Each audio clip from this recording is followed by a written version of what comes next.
The FBI is the most sophisticated law enforcement agency in the world, pursuing the most dangerous criminals. When two little girls vanish from a small California town, there was evil lurking somewhere in the Bay Area. We did not have a handle on it. the Bureau mobilizes. I can't help but take these cases personally. And this particular case changed me. It's a race against time to stop a violent child predator. We can't let this happen again. Not on our watch. FBI. Criminal Pursuit.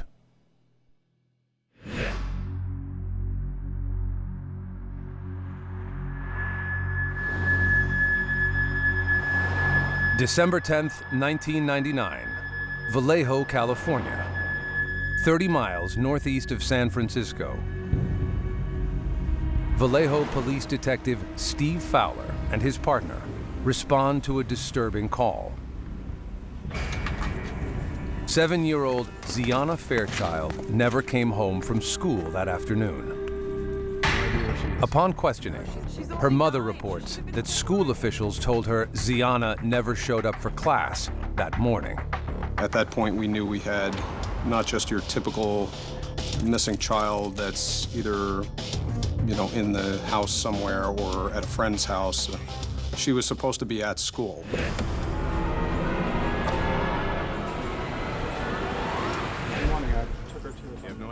As detectives turn their attention to her mother's live-in boyfriend, they learn that he may have been the last person to have seen Zeanna. He told us basically that since it was raining, he dropped Zeanna off at the bus stop, which was approximately 5 blocks from the residence. Vallejo police know they must act immediately, and they put out the call to the only federal agency highly trained in child abduction cases, the FBI. Special Agent Peter French, a violent crime expert in the Bureau's Sacramento office, is assigned to the case. He knows Zeanna is now in grave danger. Statistics show that within those first 48 hours, the victim is met with foul play. If you are going to have any possible positive resolution, meaning you recover the victim alive, your best bet is to recover them within those first 48 hours. As the team continues to question the family, they find out that Zeanna was raised by her great-aunt, Stephanie Kahale Kulu, after her mother gave birth to her in prison. She was a very caring and happy little girl. She'd do things, she'd pick little flowers and give them to people. I always cared about people. Detectives learn that Zeanna recently moved into her mother's cramped apartment. It's the first time they'd ever lived together, and their home life was far from normal. The studio apartment had a very small closet. I would estimate 2 feet by 5 feet in dimension, which we discovered turned out to be her sleeping quarters.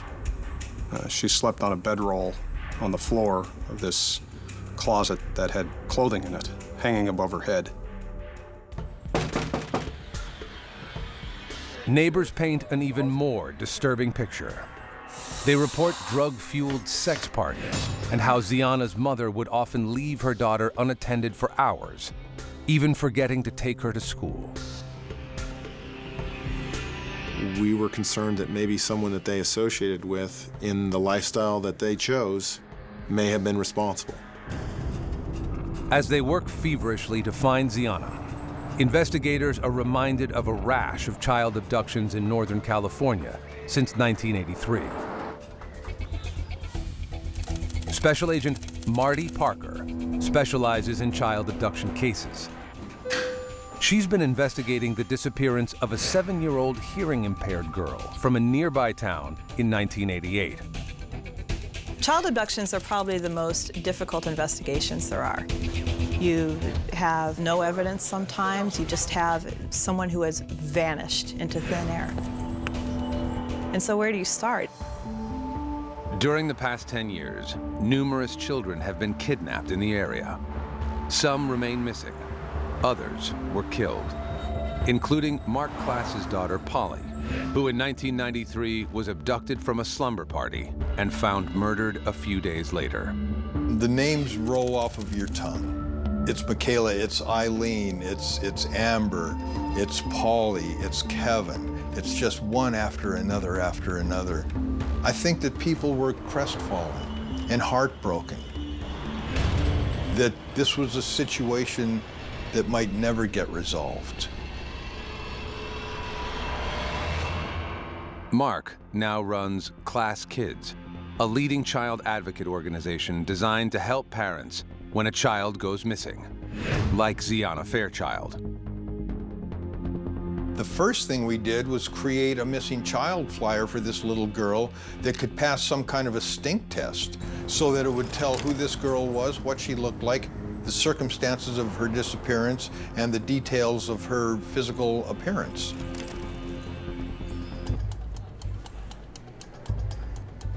Class Kids organizes a search team of 700 volunteers and helps raise money for a substantial reward. Meanwhile, detectives turn once again to Zeanna's mother and her boyfriend, and what they hear raises even more questions. Zeanna's mother's boyfriend provided no fewer than 3 inconsistent statements in the initial part of the investigation. Initially, the mother's boyfriend claimed that he drove Zeanna to the bus stop the morning of her disappearance. Now, 2 weeks later, he's telling a different story. The truth was that Zeanna walked out of that apartment complex by herself that day. You know, her mother's boyfriend went out the back door, got in his car, and went off to work that morning. With each lie, investigators are encouraged that they might finally have a viable suspect in the boyfriend. And their suspicions deepen when they run a criminal history on him. They learn that a former girlfriend accused him of molesting her son. Every time we turned over a rock, it led to another lead, if you will. And it led to some very troubling facts that if we ignored, we would not have been doing our jobs as investigators. More than 3 weeks after Zeanna's disappearance, investigators execute a warrant to search her mother's apartment. There, they make a stunning discovery. Why are you here? You should be out there looking for my daughter. And we have people looking everywhere, at the school, the bus stop. Along with sex toys and drug paraphernalia. Inside the washing machine, they find the same outfit Zeanna was reportedly wearing the day she vanished. Detectives noticed that the clothes had already been cleaned, as though whoever kidnapped her was trying to wash away any trace evidence. Investigators feel Zeanna's mother and her boyfriend have a lot to answer for. We decided at that point in the very initial part of the investigation that he must have something to do with it, or else he wouldn't have made those statements. He wouldn't have lied to us. The boyfriend agrees to take a polygraph test, and after several hours, they have the results. His answers are deceptive, only furthering their suspicion that he is somehow involved in Zeanna's disappearance. But investigators know that polygraphs aren't admissible in court. They need hard evidence to win a conviction, and for now, they don't have any. While keeping the heat on Zeanna's mother and her boyfriend, the team begins to look for other suspects. My experience has been as an investigator, you want to keep a completely open mind about who is involved, who may be responsible. The second you develop preconceived notions about who your subject or subjects may be, you limit your ability to pursue where the leads should take you. They widen their search to encompass all of Vallejo and find the area is overrun with convicted felons. A lot of the released prisoners migrate into Vallejo Other prisoners from around the state are paroled into Vallejo, so it tends to be a really hard-luck community. A search for sex offenders within a mile of Zeanna's home reveals the area is overrun with likely suspects. She left home and walked a route that passed the residences of 100 sex offenders before she got to her bus stop. That was devastating to our case. That meant contacting each and every registered sex offender in that mile area. We were discovering a lot more than we ever thought was possible in such a small part of the town. It was daunting. One man in particular catches investigators' attention. We identified a subject that stayed the night in the studio apartment with Zeanna and her mother and boyfriend. We identified him as having a relationship with an underage girl. And now, obviously, we have a potential pedophile that's associated with the family. Investigators arrest the man, hoping he'll cooperate, but their hopes are short-lived. We were hoping at that point to use his cooperation to identify the boyfriend's actions. He was not cooperative enough with us to even count him out as a suspect. Against all odds, Zeanna's great-aunt desperately tries to remain optimistic. I try and talk to her and hope she'd hear me. I truly thought she had walked off somewhere. Someone was gonna run into her on the street and be nice enough to bring her back. But investigators aren't as hopeful. Time is not on our side. Everybody wants to recover the child as quickly as possible. Not only so the child remains alive, but the horrible things that predators and kidnappers will do to young children is beyond belief. As days turn into weeks and weeks into months, the chance of finding Zeanna grows increasingly dim. And the investigation is about to take a terrifying turn. I felt like my heart was in my shoes. I felt like, oh no, here we go again.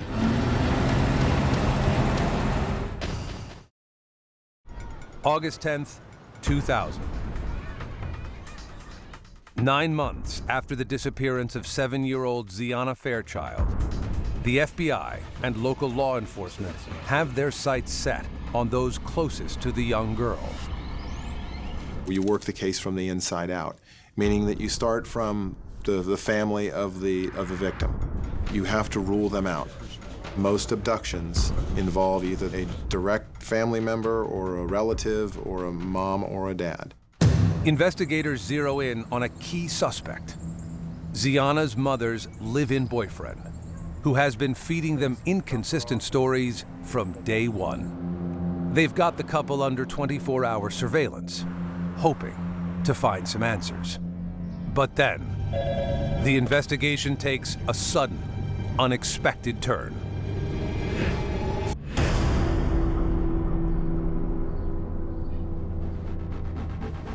Like it? The curl? Great. In an upscale part of town, Susanna Velasco is rushing to finish styling a client's hair when the phone rings.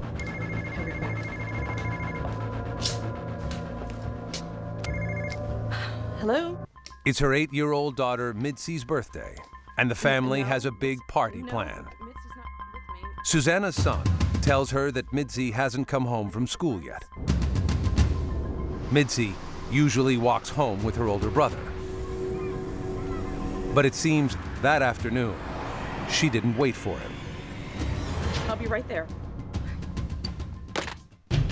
Susanna and her husband frantically search for Mitzi for nearly 2 hours before calling the police.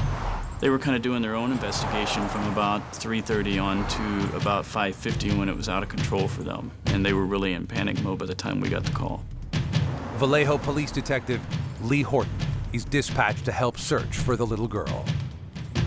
We went back to the school, talked to the principal, talked to the teachers, got a list of all the kids in class, and started making phone calls to them to make sure Mitzi had not gone home with any of them. Across town, Detective Steve Fowler is working Zeanna's case, tailing her mother and her live-in boyfriend. At that point, our investigation was so focused on the boyfriend, we knew where he was. We knew where she was, Zeanna's mother. They didn't do it. So then something very scary for investigators happened, that we may be looking at the wrong people. The investigation is back to square one, and time is running out. Because Zeanna hadn't been found yet, we knew that if we didn't get on this right away, I mean, we were afraid that this was going to happen again. We had the FBI's help for months and months and months at this time, and now we need them again. And we need them right now. We need all their bodies back down here. And to get that entire machine in motion takes a lot.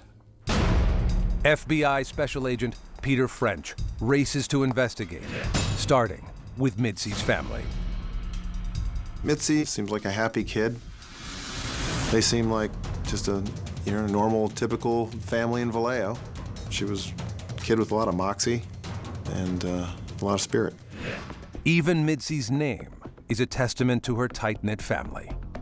It's a combination of the first initials of her parents' and siblings' names. M for sister Monica, I and D for brothers Ishmael and David, and S for mother Susanna. It's impossible to believe that a girl like Mitzi, with so many people who care for her, could be gone in a blink. People of Vallejo were scared. The surrounding communities were afraid. Imagine within a period of 8-9 months, 2 kids that were walking, one was going to school and the other was walking home from school, all of a sudden disappeared. We couldn't believe that another girl had gone missing, especially when her physical description, her height, her weight, her skin tone, her hair was almost identical to Zeanna's. The similarities between the two girls signals to investigators that they may be dealing with a serial predator.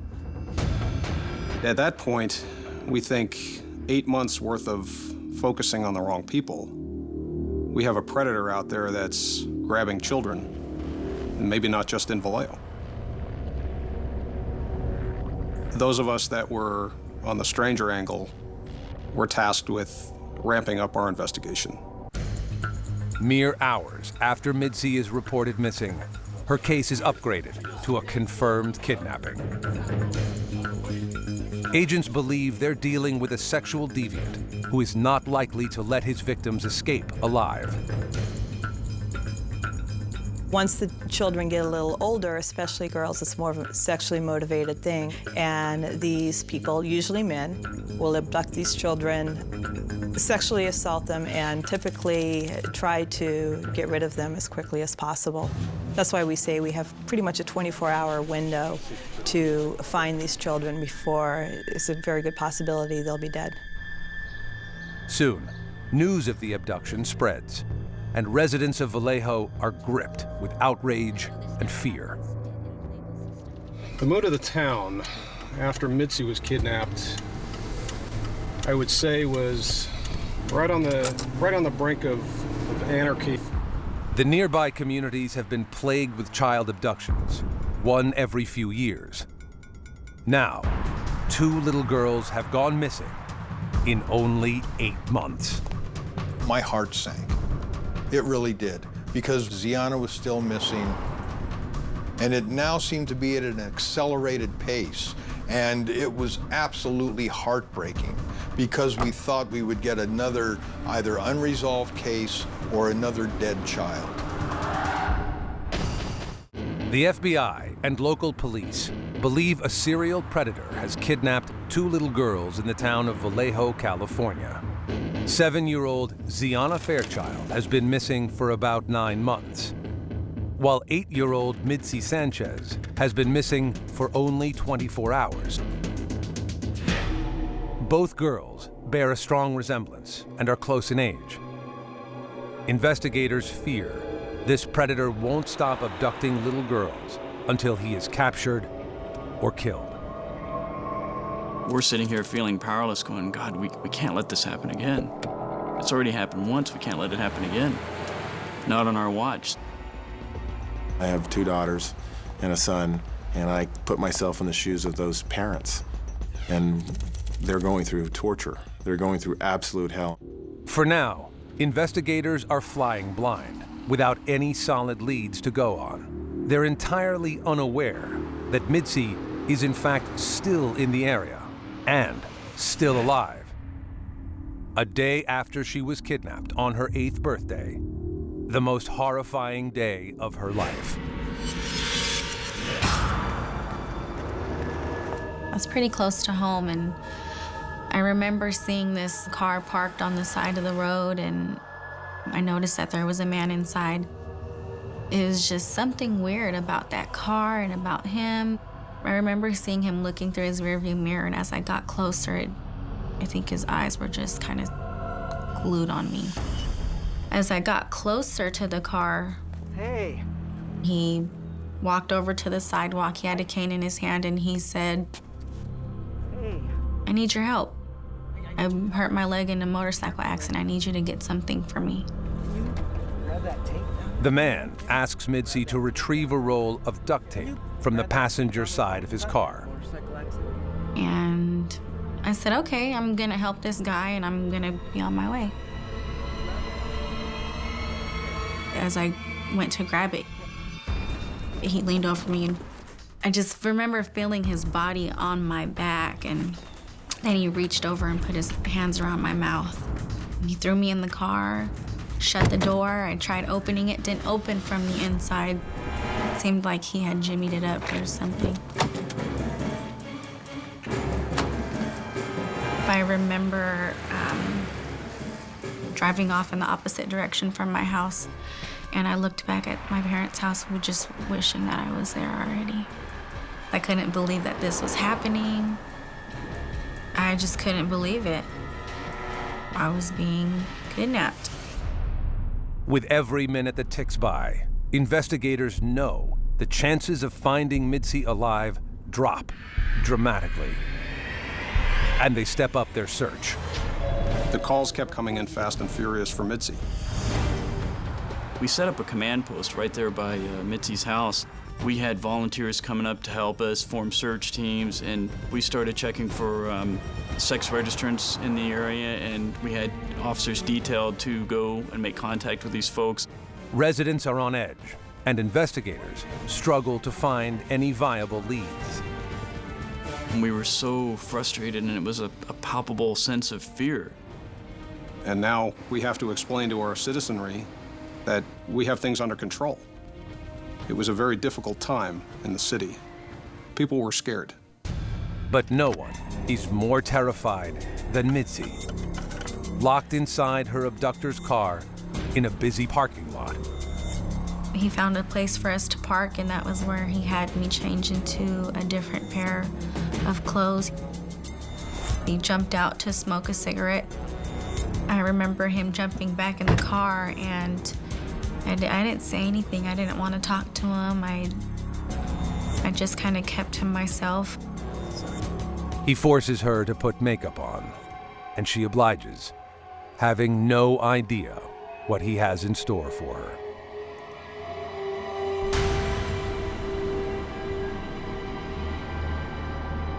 I remember him pulling out a bottle of some kind of alcohol. He took a shot of whatever the alcohol was and then told me to. He didn't threaten me at that point. I just knew that I was with this man that I didn't know. I knew he was bad. I had no idea what his intentions were at that time. So I did everything he said. Mitzi's kidnapper drives from parking lot to parking lot, while investigators tried desperately to get a handle on her whereabouts. The whole city mobilized around this thing, and people were showing up at the command post. What can we do? Can we help? Can we help, search? We did a phone tree system. We put out alerts to the media with a picture of her, and this is her description. We were completely mobilized to try to find this girl. We were knocking on doors, asking people if they'd seen anything whatsoever. In fact, the Vallejo Police Department put up a roadblock, just stopping motorists and asking them for any assistance they had and if they saw anything. But by now, the roadblock is of little use. Midsy's kidnapper is already miles away, heading out of town on the highway. He turns into a rest area overlooking Vallejo, parks the car, and covers the windows and the windshield. No one can see in, and Midsy can't get out. He did chain me up to the gear shift. He had a small padlock and he tied it so tight that, it left dents in my left leg. So that was his way of keeping me, making sure that I wasn't gonna go anywhere. He had me chained up like a dog. I didn't want to close my eyes. I didn't want to be caught off guard. I don't know, I was afraid to sleep.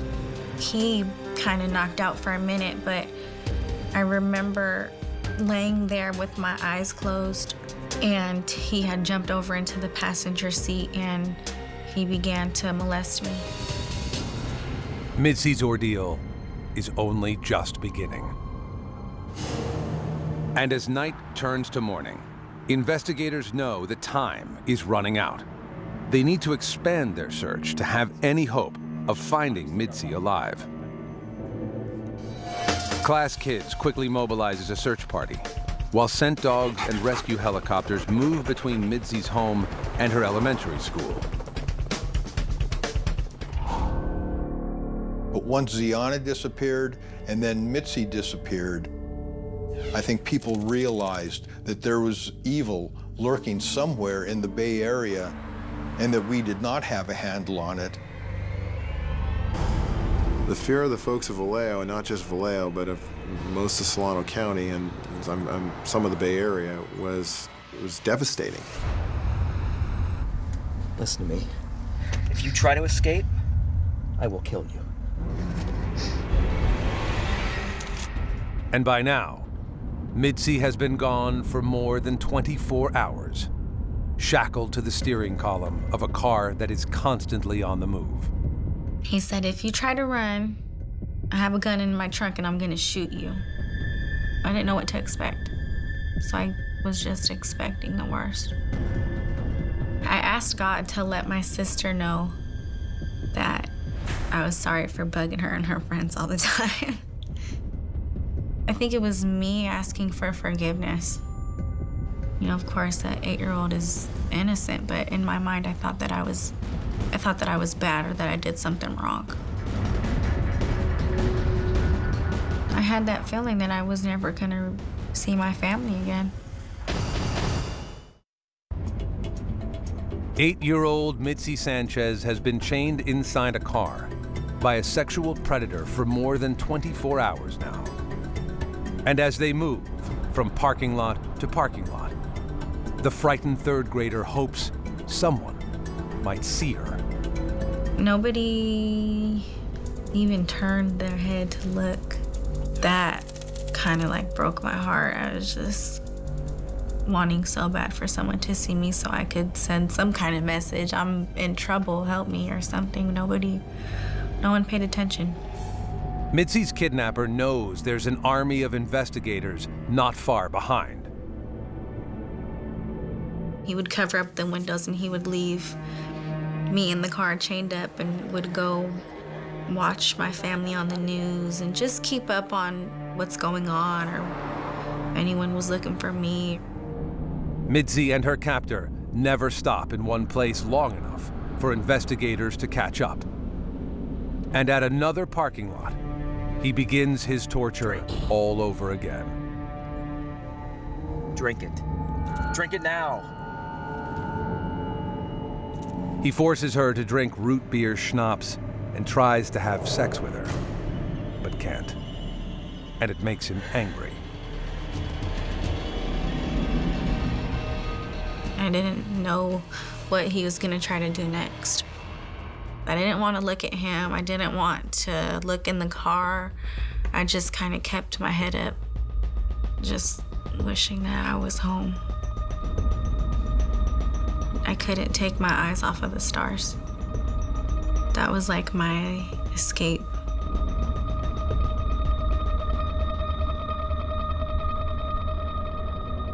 I was exhausted, I was worn out, I was dirty.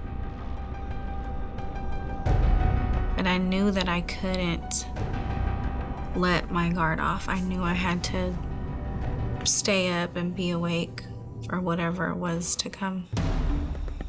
Meanwhile, FBI agents and local police have spent 2 desperate nights searching for Mitzi.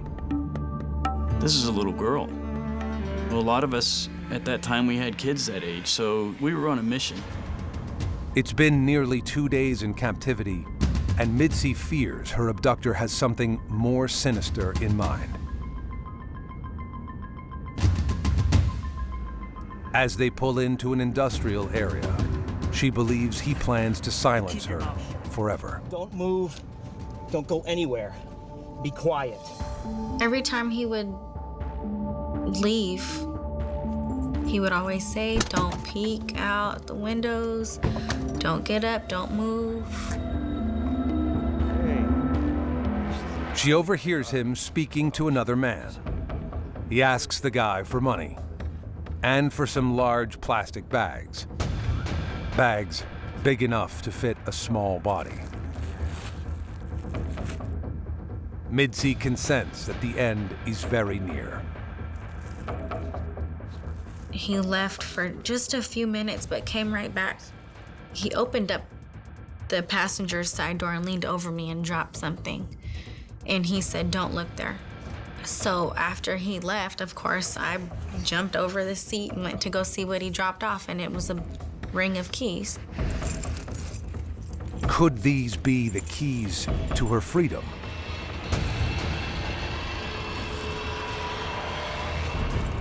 I immediately tried the smallest key.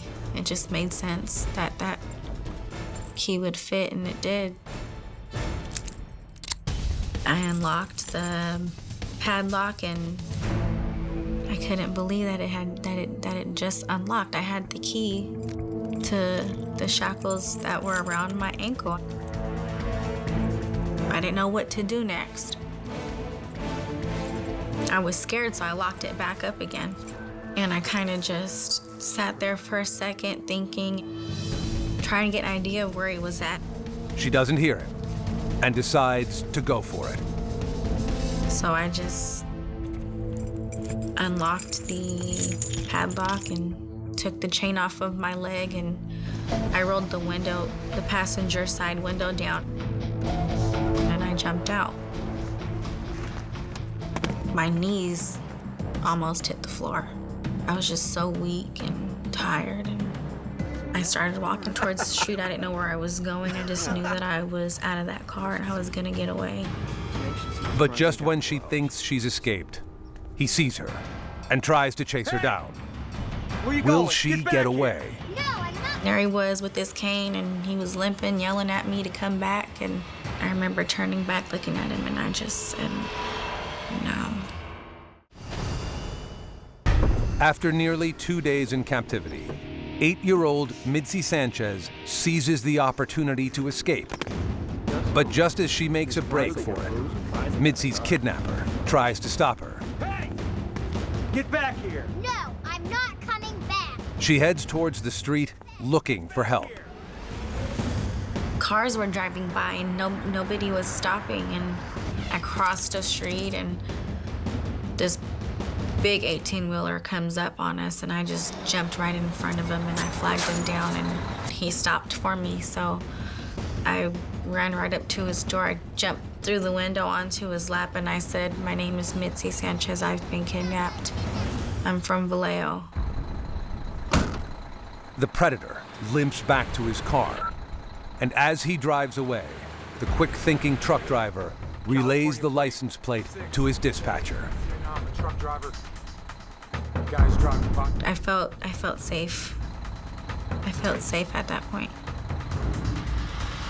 The officers who recover Mitzi put in a call to investigators at Vallejo PD. They've been working overtime to bring Mitzi home. And when they hear the unexpected news, the investigators are overwhelmed. Euphoria. Absolute euphoria. This is one of those few occasions when the victim was alive, albeit she went through a horrific experience, but she was alive. I was so excited about the fact that this girl got away. We were so happy. We're like, wow, unbelievable. 8-year-old Mitzi Sanchez is reunited with her family after being kidnapped on her birthday 2 days before. Once I was brought into the house, the whole block and everyone that was inside of the house and outside of the house and all up and down the street got together, and they all sang happy birthday to me. But while they celebrate her safe return, investigators know their job is far from over. Another family will go to bed without their little girl.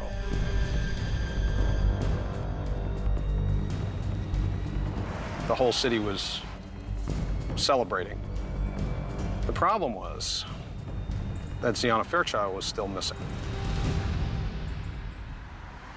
Investigators are more concerned than ever that the predator who took Mitzi Sanchez may have also abducted 7-year-old Zeanna Fairchild, the Vallejo girl who went missing 8 months before Mitzi. And this evil abductor is still on the loose. The vehicle description's out, he's on the run, so we were kind of hoping he's bedded down somewhere. California plate, 6K0. A quick search for the plate reveals the vehicle belongs to a former cab driver named Curtis Dean Anderson, a 39-year-old sexual predator with 2 rape charges and a history of kidnapping. The FBI hopes if they find Anderson, they will get some answers about Zeanna. The question was, where was Zeanna? And the only key to unlocking that door would be through Mr. Anderson, or through some piece of evidence that we could find in his car. 7 hours after Mitzi's escape, investigators track Anderson's car to a girlfriend's house. There, they arrest him and charge him with kidnapping, aggravated sexual assault of a minor, rape, and other molestation charges. FBI Special Agent Chris Hopkins, a forensics expert, is called in to process the car. Oh, wow. Did you see the chain? It was horrendous how much junk was in that car, and immediately assumed that Curtis Dean Anderson had been living in this vehicle for some time. Our clothes are here. They scour every inch of the vehicle, hoping to find anything that could lead to Zeanna. We end up finding ropes, chains, locks, keys, bungee cords, knives, duct tape. All those items are what we associate with things that we call abduction kits. The agents' hopes are dashed when they find no evidence linking Anderson's vehicle to Zeanna. But they still believe he kidnapped the missing 7-year-old. More than a year after Zeanna's disappearance, a worker discovers a small skull in the Santa Cruz Mountains, about 20 miles from Anderson's trailer park home. Investigators compare dental records and DNA. It's Zeanna. A crushing blow to her family. During that time, I think there was still a disbelief. I was going through the motions, but there was part of me that was hoping they were wrong still. In May 2001, Curtis Dean Anderson is convicted and later sentenced to 251 years in prison for the kidnapping of Mitzi Sanchez. Soon after, Anderson confesses to Zeanna's kidnapping and brutal murder. Anderson had made prior contact with Zeanna in his cab. He gave her candy and quarters, and she told him that she was going to Disneyland with her grandmother later that week. And she was walking all by herself in downtown Vallejo on her way to the bus stop. He grabbed his opportunity. Hey, Zeanna, your grandma wants me to pick you up. He grabbed her, told her, "Your grandmother wants me to take you to Disneyland now." And she went with him. He had her for 2 weeks in his apartment in San Jose, chained inside his closet. After 2 weeks of doing what he was doing with her in his apartment, he decided that he was going to kill her. So he drove up off Highway 17 above Lexington Reservoir in the Santa Cruz Mountains and pulled off on the side of the road where there was a deep ravine, and he slit her throat and threw her over the canyon. Anderson's confession enables him to escape the death penalty. Now, with nothing to lose, Anderson keeps talking to FBI Special Agent Marty Parker. He admits to the murder of the young hearing-impaired girl that has been a mystery in the area since 1988. From all the homework that we had done, we knew that he probably was responsible. Finally, we can give this family some peace and finally close this case. In 2005, Anderson is convicted and sentenced to 50 years to life for the murder of Zeanna Fairchild. One of the things that Anderson told us is that if we released him from prison that day, tomorrow he would find another victim. And that's something that we always know to be true about these predators, but to have him actually say that to you is just chilling. Curtis Dean Anderson dies in prison of natural causes in December 2007. Investigators credit Mitzi Sanchez, now 22, with saving the lives of countless girls. When Mitzi Sanchez escaped, she saved not only her life, but the lives of other girls that I'm convinced Curtis Anderson would have abducted, sexually assaulted, and murdered. My healing comes from helping other families. And the more I tell my story, the more that I help, the less power that has on me.